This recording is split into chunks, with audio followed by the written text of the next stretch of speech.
لوقمانی حەکیم ڕۆژێکیان سەیدە و گەورەکەی پێ دەڵێت قوربان حەیوانێکمان بۆ سەر ببڕە، کام پارچە گۆشتە لە هەمووی باشترە چەند پارچە گۆشتێکمان بۆ بێنە. لوقمانی حەکیم زمان و دڵی بۆ ئەو سەیدەکەی دەبات، دەفەرمێ قوربان ئاو دوانم هێناوە. زۆر پێی سەیر دەبێت لە حکمەتەکەی حاڵی نابێت ئاخر بۆچی زمان و دڵ، خۆ ئەگەر بۆ خواردن بێت زۆر پارچە گۆشتی دیکە هەیە خۆشەویستترە و خۆشترە لە لای ئینسان کە بیخوات لە زمان و دڵ.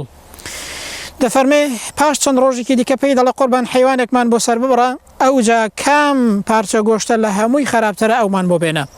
دەفەرمێ لوقمانی حەکیم ئەو ڕۆژەیەش زمان و دڵی بۆ سەیدەکەی بردو لە بەردەمی داداینا. سەیدەکەی پێی دەڵێ قوربان یەکەم جار پێم وتی چاکترین پارچە گۆشتمان بۆ بێنە، هەر زمان و دڵت هێنا. دوایی پێم وتی خراپترین پارچە گۆشت بێنە، هەر زمان و دڵت هێنا. ئایا هۆکار و حکمەتەکەی چییە؟ دەفەرمێ قوربان ئەو دوانە کە لە ئینساندا باش بوون ئەو کەسە باشترینە، ئەو دوانەش ئەگەر لە ئینساندا خراپ بوون بەڕاستی ئەو کەسە خراپترینە.